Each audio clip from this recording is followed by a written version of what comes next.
Bem-vindos a Medcel. Meu nome é Rafael Munerato e hoje nós vamos estudar juntos um tema que são as emergências hipertensivas, ok? Então, olha só, dentro de hipertensão, nós já vimos conceitos fundamentais, nós já vimos condutas terapêuticas, nossa abordagem terapêutica, e agora nós vamos ver a situação em que o paciente chega ao pronto-socorro com a hipertensão elevada, que nós chamamos de crise hipertensiva.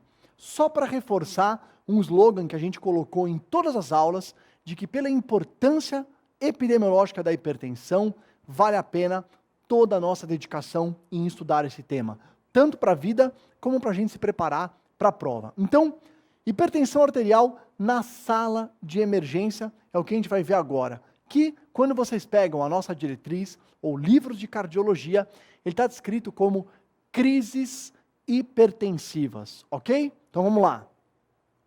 Primeiro, quando eu digo crise hipertensiva, eu estou falando de 3 condições, pessoal. Falsas crises, urgência hipertensiva e emergência hipertensiva. Então, de novo, o grande capítulo, crise hipertensiva, compreende 3 condições: falsa crise, urgência e emergência. Vamos lá. Falsa crise, urgência e emergência. Por que as 3 se reúnem no conceito de crise hipertensiva? Porque a definição de crise hipertensiva é quando eu tenho uma elevação súbita da pressão arterial. Nem sempre, do contrário do que os nossos pacientes pensam, nem sempre essa elevação súbita, aguda da PA, se representa em um quadro grave e emergente. E é aí que entra a definição da falsa crise. Mas, de qualquer forma, nas 3 situações, a pressão arterial do paciente pode ser normal, de base, ou ele já pode ser, sim, um paciente hipertenso, mas que por alguma condição que a gente vai estudar, ele tem uma elevação aguda da pressão arterial, caracterizando a crise hipertensiva. E como é que eu vou diferenciar o que é falsa crise, do que é urgência e do que é emergência? Então, vamos ver juntos. Primeiro, falsa crise. O que é uma falsa crise?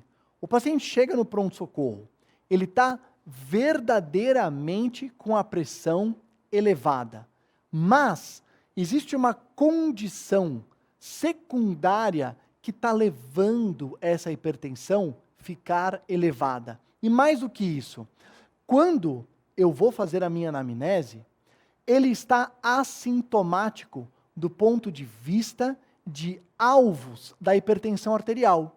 Então, ausculta pulmonar limpa, não tem sinal neurológico, ausculta cardíaca normal, não tem sinais e sintomas de falência cardíaca, fundo de olho sem alterações. Então, ele tem uma elevação, sim, real da pressão arterial, mas ele não tem sintomas de emergência hipertensiva e não tem alteração do exame físico.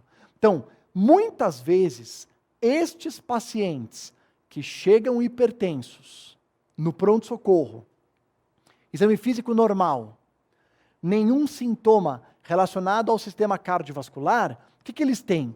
Ele tem uma outra situação clínica. Exemplo, o paciente teve uma fratura, o paciente teve uma crise de nervosismo, ansiedade, o paciente está com uma crise de enxaqueca, cefaleia. Então, a dor de cabeça eleva a pressão arterial. O fato dele estar com um problema ortopédico eleva a pressão arterial. O fato dele estar numa crise de ansiedade, uma crise de nervosismo, eleva a pressão arterial. E por isso que o alvo do nosso tratamento, a conduta, é tratar a causa de base. Então, se o paciente chega no pronto-socorro com cefaleia e pressão arterial alta, a conduta inicial não é procurar abaixar a pressão, é tratar a cefaleia. Se o paciente chega com dor de cólica renal, com dor lombar, e você vai verificar os sinais vitais, ele está hipertenso, essa é a clássica situação da falsa crise hipertensiva. Então eu vou melhorar a dor, vou focar na causa que está desencadeando a ativação simpática e a pressão vai melhorar sucessivamente. Isso é totalmente diferente da urgência hipertensiva e da emergência. Aqui na urgência, existe elevação da pressão arterial, eu não tenho nenhuma outra causa que eu posso associar à ativação simpática para estar elevando a pressão arterial e, o mais importante, ele tem um risco potencial de lesão de órgão-alvo ou de risco de vida. Conduta, aqui eu vou tratar a pressão arterial, mas a diferença da urgência é que como ele não está num risco iminente de lesão de órgão-alvo e risco de vida, eu tenho horas para baixar a pressão arterial. E o medicamento mais usado é o inibidor de ECA. Vamos dar alguns exemplos para ficar mais claro o conceito. Por exemplo, um paciente que tenha hipertensão enquanto ele está internado, aguardando cirurgia. Um paciente também que tenha hipertensão no período pós-operatório. Eu não quero que ele tenha essa hipertensão. Muitas vezes isso vai prejudicar ou ele ir para a cirurgia ou pós-cirúrgico. É uma urgência hipertensiva. Eu devo baixar em horas a pressão arterial. Outra situação, pré-eclâmpsia. Cuidado, cai bastante na prova. Pré-eclâmpsia é considerada urgência hipertensiva. A própria hipertensão arterial maligna, que você detecta no seu paciente, idealmente, fazendo fundo de olho e verificando, você quer baixar a pressão arterial desse paciente em horas, para melhorar aquela condição. E pacientes que já tenham uma doença cardíaca, por exemplo, um paciente com insuficiência cardíaca, ou com insuficiência renal, e que a hipertensão descompensa, tem um risco potencial dele piorar ainda mais o rim, piorar ainda mais o coração. Então eu procuro baixar em algumas horas. Na emergência hipertensiva, eu tenho uma elevação súbita da pressão arterial, mas agora o risco de vida ou o risco de lesão de órgão-alvo, ele é iminente. Ou seja, a qualquer momento, esse paciente pode ter uma lesão grave em um órgão-alvo ou ele pode vir a morrer. Então, pessoal, aqui eu tenho que baixar a pressão arterial em minutos. Olha só, todos os textos de cardiologia são unânimes em não colocar um valor de pressão arterial a partir do qual eu vou chamar de emergência hipertensiva. Mas em geral, esse quadro de emergência hipertensiva acontece com pressão arterial diastólica acima de 120 milímetros de mercúrio. Exemplo, 200 por 120. 220 por 120. De novo, pessoal, não é obrigatório a pressão arterial diastólica acima de 120 milímetros de mercúrio para você designar a emergência hipertensiva. Mas, em geral, é o que acontece. A pressão está nesses níveis, ok? Conduta. Eu tenho que ter o controle imediato da pressão arterial. E é por causa disso que eu vou utilizar medicamentos endovenosos. Agora, vocês que já viram lá no hospital tratamento de pacientes com emergência hipertensiva, vão se lembrar que foi ligado nitroprussiato de sódio, que é o Nipride, ou nitroglicerina, que são medicações endovenosas, e antes de ser colocado na veia do paciente, ele era ligado num aparelhinho chamado bomba de infusão contínua. Por que isso? Então vamos vir aqui para falar para vocês. Olha, porque tem um conceito que é importantíssimo que vocês já gravem.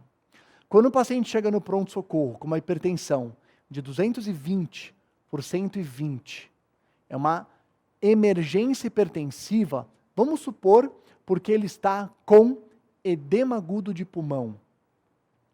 Você fala, eu tenho que baixar a pressão arterial desse paciente imediatamente, minutos.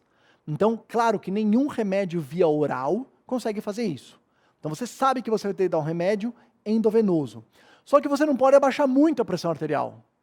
Porque o nosso cérebro, o fluxo sanguíneo do nosso cérebro é diretamente proporcional à pressão arterial, né? E quando eu estou em uma crise hipertensiva, eu posso ter uma quebra da autorregulação desse fluxo cerebral. Então, se você baixar muito rápido a pressão arterial, falta sangue no cérebro. Por isso que tem uma regra de ouro que diz que nós devemos baixar 20% da pressão arterial média. Olha só, eu tenho que baixar a pressão em minutos. Eu vou dar remédio na veia. Só que eu não posso baixar muito. Então, por isso que eu vou usar não só medicamentos que eu vou dar na veia, mas medicamentos que através da bomba de infusão, eles são tituláveis. Então você liga o nitroprusiato, uma dose baixa, e vai ali controlando na bomba de infusão. A cada 5 minutos você mede a pressão arterial do paciente. Não diminuiu ainda? Se aumenta um pouco a bomba de infusão. Não diminuiu? Aumenta a bomba de infusão. Opa, diminuiu demais? Diminui a bomba de infusão. Então é por isso que a gente usa nitroprusiato de sódio e nitroglicerina nas emergências hipertensivas. Ok? Vamos voltar para cá. Então vamos lá. Quais são os casos? Então, de uma forma didática, como é que a gente vai se lembrar quais são os casos das emergências hipertensivas? Então pensa, envolvendo o sistema nervoso central, você vai ter uma emergência hipertensiva quando você tiver a pressão arterial elevada subitamente, em geral, com a pressão arterial diastólica acima de 120 e um acidente vascular isquêmico ou hemorrágico, ou uma hemorragia subaracnoidea, ou eclâmpsia. Lembra que a gente falou? Pré-eclâmpsia é urgência hipertensiva. Eclâmpsia é uma emergência hipertensiva.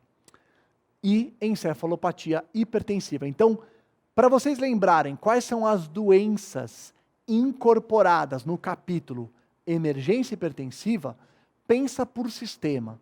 Primeiro sistema, sistema nervoso central, AVCI, AVCH, hemorragia subaracnoidea, eclâmpsia, encefalopatia hipertensiva. Pensando agora no nosso sistema cardiovascular, quais são as condições de emergência hipertensiva? São quando a pressão agudamente sobe, em geral com a diastólica acima de 120 e angina instável, infarto agudo do miocárdio e dissecção aguda de aorta. A gente vai ter aula específica de angina, vai ter aula específica de infarto e a gente vai ver um pouco da dissecção ainda nessa apresentação. Envolvendo agora os pulmões, qual que é um quadro clássico de emergência hipertensiva? Edema agudo de pulmão. E aqui, aquilo que nós comentamos, que é considerado uma regra fundamental. Quando você estiver diante de um paciente com emergência hipertensiva, você não pode baixar muito rápido a pressão arterial. O teu alvo, naquela abordagem inicial tua, é baixar 20 a 25% da pressão arterial média, ok? Bom, a gente escolheu algumas das condições mais frequentes e mais relevantes para a prova, para poder falar para vocês nessa aula de emergência hipertensiva. Então vamos começar lembrando alguns itens do edema agudo de pulmão. Então, edema agudo de pulmão é um quadro de insuficiência respiratória aguda, porque acumula líquido entre ali a região do espaço intersticial e dentro dos alvéolos. Etiologia, a gente tem vários pacientes que entram em edema agudo de pulmão por disfunção do VE. Então ele acaba tendo um infarto, ele tem insuficiência cardíaca, mas no caso da crise hipertensiva que está aqui embaixo, ele pode acontecer em pessoas com ventrículo esquerdo normal. E aí, por conta da pressão elevar, fica mais difícil, né, do sangue retornar do território pulmonar para o átrio esquerdo e o paciente tem edema agudo de pulmão. Itens essenciais para a gente considerar o diagnóstico de edema agudo de pulmão num paciente. Dispneia aguda em repouso. Quando eu ausculto o pulmão, como teve acúmulo de líquido ali no interstício, o ar entra e ele pega aquele líquido no alvéolo e faz um som, que é o estertor crepitante. Eu também posso ter sibilos pelo edema do interstício peribrônquico e posso ter roncos. No raio-x de tórax, eu tenho a presença de edema alveolar e intersticial. Na saturação e gasometria arterial, você documenta a hipoxemia. Pode estar presente tosse com espuma rósea. Por que a gente coloca isso aqui? Porque muitas pessoas gravam essa descrição como clássica do edema agudo de pulmão. Nem sempre está presente, mas pode estar presente. E o paciente tem uma descarga adrenérgica muito grande associada ao quadro. Por isso que ele tem pele fria, ele tem hipertensão, por isso que piora até um quadro da emergência hipertensiva, sudorese e assim por diante. Ok? Então, esse seria um raio-x de tórax mostrando o edema alveolar, edema intersticial em um paciente com edema agudo de pulmão.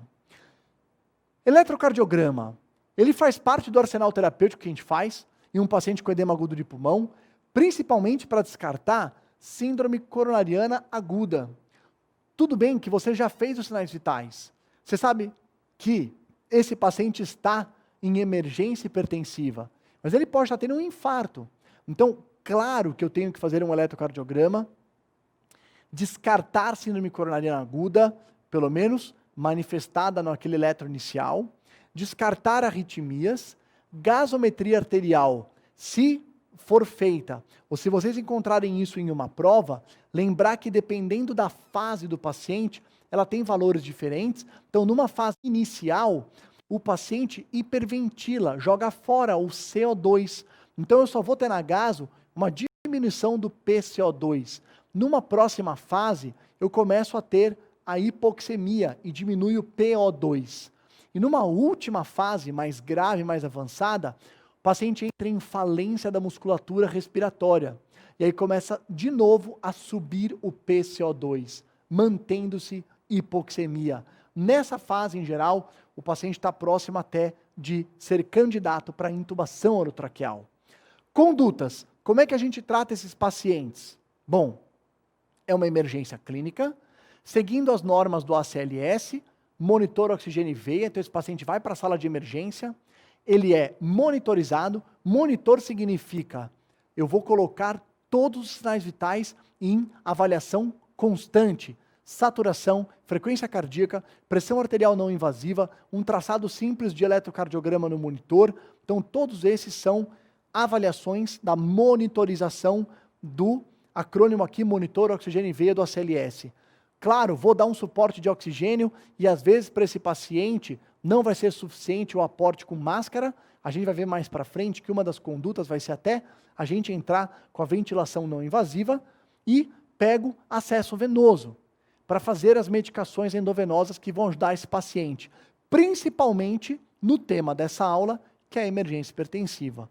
Decúbito elevado para esse paciente. Item número 2, ventilação não invasiva. Pessoal, quando o paciente está com edema agudo de pulmão e você coloca uma máscara de CPAP, de ventilação não invasiva, a impressão que nós temos de que o paciente acha ruim ficar com a máscara, vocês vão ver que um paciente em edema agudo de pulmão, ele só falta abraçar você quando você põe a máscara de CPAP. Porque você joga a pressão positiva e ajuda a empurrar o líquido para fora do alvéolo. Então, ele que estava com uma sensação de estar se afogando em ar ambiente, tem um grande alívio, é fundamental. Morfina, a gente pegou a veia, a gente faz morfina para esses pacientes. Por quê? Por 2 objetivos. A morfina tem um efeito venodilatador. Então ele abre a periferia, diminui o retorno venoso, melhora o edema agudo de pulmão. E também porque esses pacientes têm uma alta descarga adrenérgica. E aí a morfina melhora um pouco dessa condição, né? Na sequência, furosemida, diurético de alça, não é esperando que o paciente vai urinar agora, no intervalo curto de espaço de tempo. Não, ele vai urinar como resposta à furosemida nas próximas horas. Mas a furosemida na fase inicial tem um efeito venodilatador também. E no caso dessa aula, que é de emergência hipertensiva, nitroprussiato de sódio. A gente inicia com uma dose bem baixa, 0,25, né, microgramas quilo minuto. Você pode ir aumentando e, mais uma vez, o nitroprussiato é um potentíssimo vasodilatador balanceado, arterial e venoso, vai controlar a hipertensão arterial, vai diminuir o retorno venoso, dilatando ali os quadros das veias, e isso vai compensar o nosso paciente. Tem que ser em bomba de infusão contínua para evitar a queda da pressão arterial acima de 20 a 25% da pressão arterial média. Então, num algoritmo, eu diagnostiquei o edema agudo de pulmão, eu excluo arritmias, síndrome coronariana, problemas mecânicos, diurético endovenoso, excelente indicação, dou fluxo de oxigênio alto, no caso aqui a ventilação não invasiva é uma ótima opção, dou opioide, que é o caso da morfina, e se esse paciente tiver uma emergência hipertensiva, eu vou dar a droga vasodilatadora como nitroprussiato de sódio, ok? Muito bem. Pessoal, a segunda condição que a gente trouxe para vocês nessa aula de emergência hipertensiva poderem relembrar é a dissecção aguda de aorta. Então vamos ver agora algumas coisas relacionadas a esse quadro. Então, de novo, é um evento catastrófico mais comum do vaso aorta, né? A aorta, que é o vaso mais importante do nosso organismo, iniciando ali na válvula aórtica no coração, compreende a aorta ascendente, o arco descendente, intratorácica e depois abdominal, é o evento catastrófico mais comum e mais importante, né? É 2 vezes mais frequente em homens, né? E quando o paciente é mais idoso, é mais comum na descendente. Quando o paciente é um adulto jovem, é mais comum na aorta ascendente, ok? Bom, as pessoas postulam algumas hipóteses do porquê que a aorta começa uma dissecção. E toma cuidado, pessoal, a aorta pode entrar em dissecção sem ter aneurisma de aorta. São condições diferentes. Uma coisa é o aneurisma de aorta, torácica, abdominal. A outra é a dissecção. E a hipótese mais aceita é a hipótese da rotura da íntima, né? Que a gente acredita que aconteça em cerca de 80% dos vasos. Então, acontece um extravasamento de sangue que do lúmen penetra na parede da aorta. Então, vamos ver aqui nesse desenho.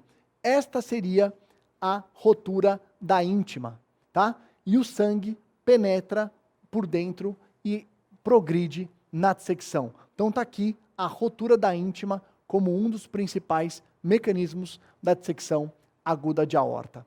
A dissecção em geral ela é anterógrada. Então uma vez que dissecou, ele progride para frente e olha que interessante, ele progride em espiral. Por isso que quando você faz a tomografia, você não vê muitas vezes uma coisa, você vê uma coisa vai rodando a aorta. Mas ele pode dissecar retrogradamente também. Flap da dissecção é em espiral, como eu coloquei, e você vai localizar com os exames de imagem ou na cirurgia. 2 autores consagraram a classificação da dissecção de aorta. Então, pessoal, um dos autores, que foi um autor primeiro, né, chamado DeBakey, classificou em tipo 1, 2 e 3, como está aqui no nosso desenho. E depois um outro autor, que é o Stanford, classificou em tipo A e tipo B. O que a gente mais usa hoje em dia? Stanford, tipo A e tipo B, ok? Por quê? Porque na classificação de Stanford, tipo A, é aquele que está envolvida a aorta ascendente. Na classificação de DeBakey, não. Ele separa em 3 tipos diferentes. Então, Stanford, tipo A, sempre que a aorta ascendente estiver acometida, secção aguda de aorta tipo A. Quando a aorta ascendente não está envolvida, secção de aorta tipo B. E essa classificação, ela é didática e ela ajuda, porque em geral, tipo A, conduta, cirurgia cardíaca. Tipo B, pode ser tratamento clínico inicial, ok? Então aqui, a gente consegue ver um pouco de como funciona a classificação de DeBakey, né? Então, como eu falei para vocês, tipo 1 é aquela dissecção que origina na aorta ascendente, pode se estender para o arco descendente, abdominal. Eu vou retornar aqui no desenho para vocês verem. Ó, então esse é o tipo 1 de DeBakey. Ele começa na aorta ascendente. Pode ficar só lá, pode descer, pode fazer alguma coisa. O tipo 2, vocês vão ver no texto, é quando ele fica restrito à aorta ascendente. E o tipo 3, ele poupa a aorta ascendente. Então, tá aqui, né? Do DeBakey, o tipo 1, tipo 2, ele fica só na aorta ascendente, e o tipo 3, ele disseca da descendente e aí por diante. A de Stanford, que é mais fácil, falou o seguinte: olha só, não me interessa se ele está restrito na aorta ascendente ou se ele progrediu. O importante é saber se a aorta ascendente foi acometida ou não. Então, classificação de Stanford, tipo A, acometeu a aorta ascendente. Tipo B, não acometeu e resolveu a classificação. Esta é uma tomografia computadorizada de uma secção de aorta tipo A de Stanford. Por quê? Porque vocês podem ver que eu estou na região ali pegando a aorta ascendente e depois a descendente ali perto da coluna e eu tenho a dissecção documentada, ok? Muito bem, a gente vai ver exames mais para frente. Bom, como eu comentei com vocês, secção aguda de aorta tipo A de Stanford, tratamento, cirurgia. Do tipo B, o tratamento inicial pode ser clínico. Com o quê? Controle da pressão arterial, controle da frequência cardíaca, controle da descarga adrenérgica. Então vamos lá. De acordo com a duração, de vez em quando vocês podem encontrar em alguns textos ou em algumas questões, secção aguda de aorta crônica e secção aguda de aorta mais precoce. O que significa esses termos? A secção aguda de aorta menor de 2 semanas é aquela mais grave, que coloca o paciente em mais risco. O paciente que passa de 15 dias da dissecção de aorta, a gente chama de dissecção de aorta crônica. E a mortalidade, claro, que é menor. Por quê? Porque os pacientes mais graves morreram naquela primeira fase. Então essa é uma classificação que de vez em quando vocês podem encontrar. Como fatores de risco de dissecção aguda de aorta, a gente tem várias condições, né? Hipertensão, tabagismo, principais fatores de risco cardiovasculares também compreendem para fatores de risco de dissecção aguda de aorta. Hipertensão é um dos mais importantes, mas a gente tem que lembrar que existem alguns fatores genéticos também envolvidos, inclusive algumas doenças congênitas, como a válvula aórtica bicúspide. Então não são só pacientes que tenham problemas cardiológicos que podem sofrer a dissecção. Manifestações clínicas da dissecção. Pessoal, dor torácica, disparado, é o elemento mais importante para o diagnóstico, ok?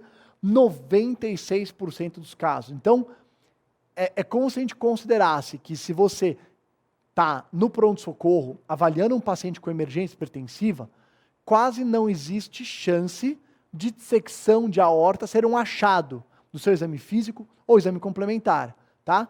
O paciente vai ter uma dor, é uma dor dilacerante. Olha só, nós médicos sabemos que colher gasometria arterial dói, porque a parede da artéria é muito inervada. Imagina dissecar a aorta. Então é uma dor dilacerante, descrita como facada, que irradia ao longo do nosso tórax, né? Fortíssima intensidade de início súbito. Pode irradiar para dorso, pescoço, mandíbula, abdômen e podem vir com outros sintomas.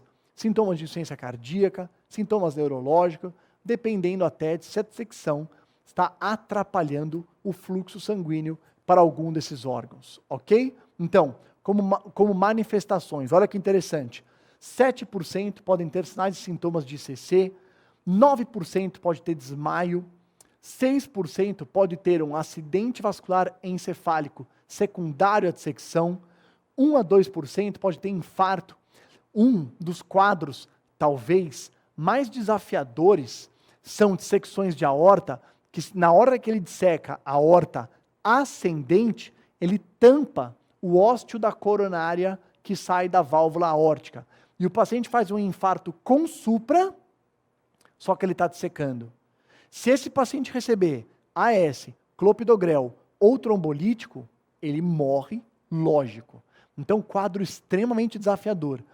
dissecção aguda de aorta junto com infarto agudo do miocárdio. Mas é uma situação bem difícil de acontecer, bem rara, né? Mais uma vez, envolvendo as artérias renais, 5 a 10% dos casos, envolvendo artérias do trato gastrointestinal, né?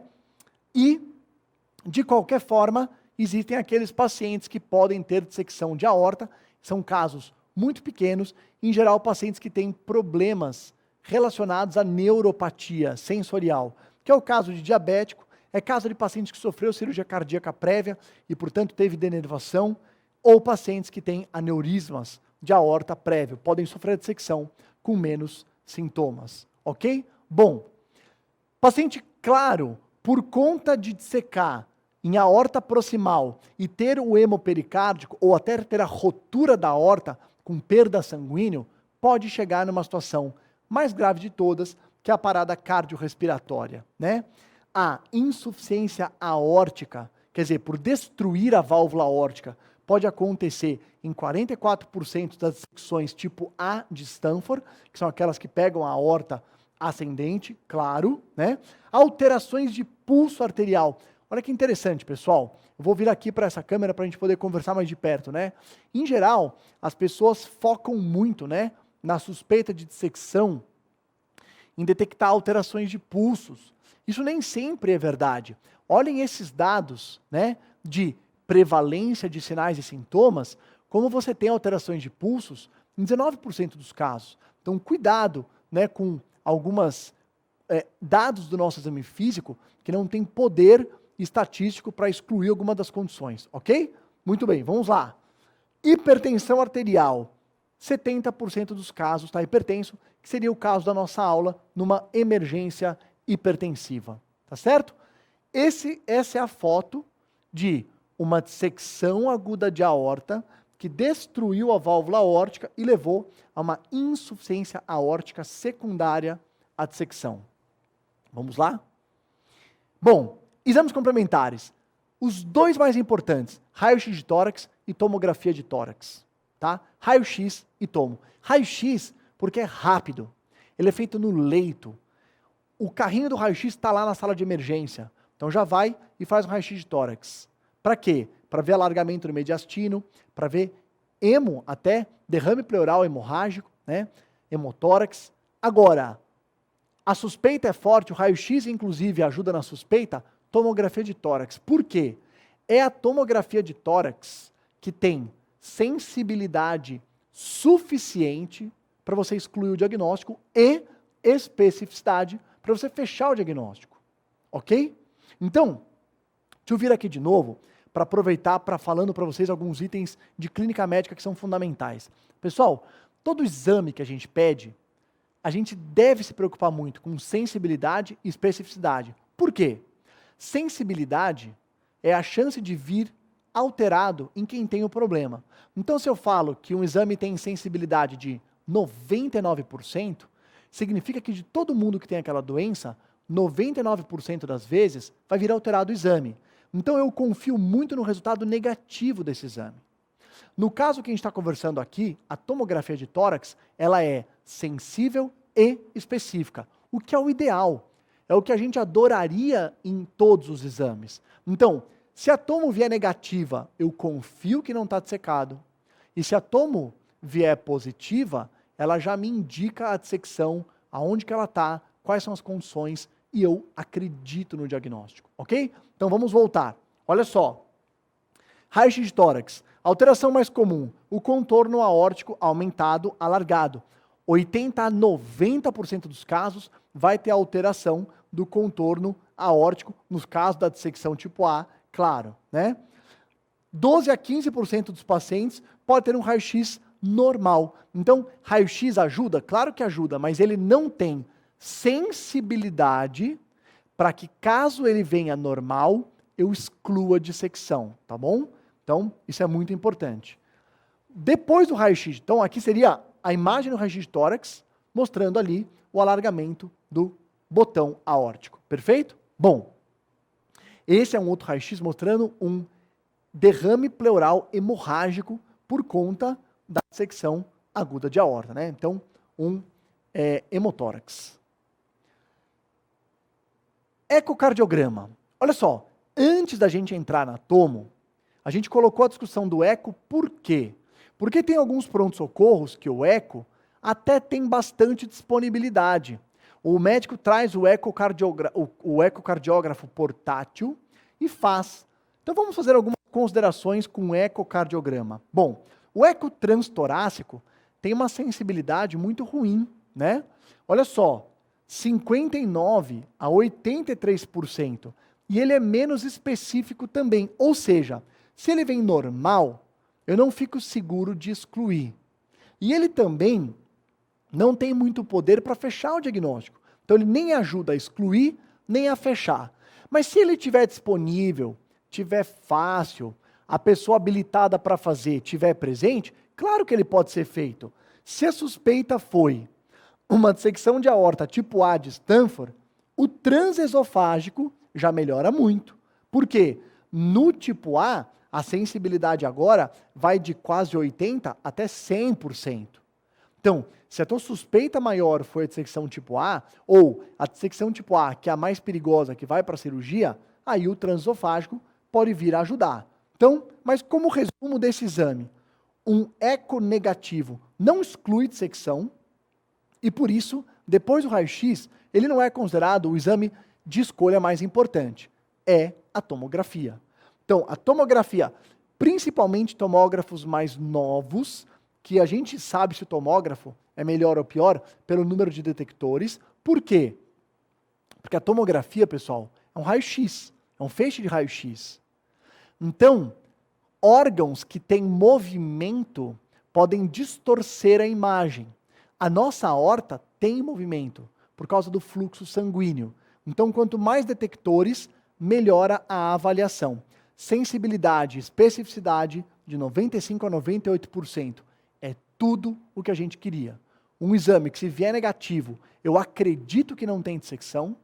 E se tiver dissecção, ele vai vir positivo, vai mostrar o diagnóstico e vai me ajudar a confirmar. Então, esse é um exame mostrando, por exemplo, a dissecção aguda de aorta num caso de aorta proximal. Essa é uma reconstrução 3D de uma tomografia computadorizada mostrando a aorta dissecada, ok? Bom, conduta para esse paciente. Monitor oxigênio e veia, como nós falamos, controle da pressão arterial e frequência cardíaca. Pessoal, mesmo os pacientes que forem para a cirurgia cardíaca, você que está lá no pronto-socorro, o que você pode fazer que salva a vida? Controla a pressão arterial e controla a frequência cardíaca. Por quê? A pressão arterial alta, emergência hipertensiva e a taquicardia estimulam uma coisa chamada força de cisalhamento. De vez em quando cai em prova. Também traduzida como força de tensão. É isso que progride a dissecção. Então lá no PS, quando você ligar o nitroprusiato de sódio e você fizer beta-bloqueador para diminuir a frequência cardíaca, você impede a progressão da dissecção. A mortalidade é altíssima se não for feito nenhum tratamento. 25% nas primeiras 24 horas, 50% na primeira semana, 75% dos pacientes morrem no primeiro mês se não tiverem o tratamento. Em geral, nós já falamos, o tipo A é cirúrgico, ele vai fechar, obliterar a falsa luz e pode reconstruir, em geral usando enxerto, e o tipo B de Stanford, que poupa a aorta ascendente, pode ficar com o manejo clínico, muitas vezes isoladamente, ok? Bom, para fechar a nossa discussão, vamos falar pouca coisa de AVE, não é o tema da aula, mas dentro da emergência hipertensiva, tem algumas mensagens importantes que eu vou passar para vocês, ok? Então vamos lá. Bom, 84% dos AVC são isquêmicos, o restante são hemorrágicos, pode ser intraparenquimatoso, pode ser no espaço subaracnoide, né, que são os HSAs. Essa seria um gráfico mostrando isso, então a grande maioria dos AVCs são isquêmicos, fenômenos ateroscleróticos, os mais importantes, cardioembólicos também exercem o seu papel, e o exame mais importante, tomografia de crânio. Todo mundo sabe que o paciente chegou no pronto-socorro com suspeita de AVC, a coisa mais importante a ser feita é sinais vitais, avaliação clínica, procurar ver se não existem contraindicações, ver o tempo de início do AVC, porque eu quero, lembra, né? O tempo, quanto mais tempo passa, mais chance esse paciente vai ter de ter sequelas definitivas. Se ele tiver tempo hábil e puder ter indicação de trombolítico, eu consigo reverter. E eu mando para uma tomo de crânio sem contraste, o quanto antes. Qual que é a função dessa tomografia nesses pacientes? É excluir sangramento e excluir um AVC isquêmico extenso. Porque a gente sabe que AVCs isquêmicos extensos eu também não devo trombolizar pelo risco de transformação hemorrágica. Então, pessoal, fundamental.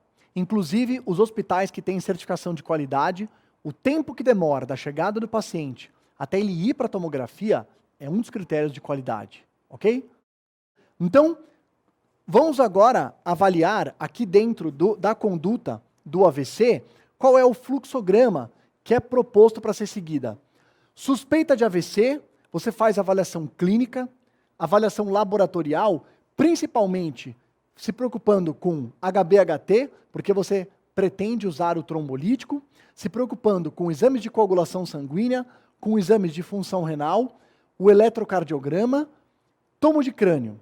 Feita a tomo de crânio, não tem áreas de isquemia grande, área de isquemia pequena, ou é uma tomo normal, menos de 4 horas e meia, tem indicação do trombolítico. No caso, o Actilise, o RTPA, é o trombolítico de escolha.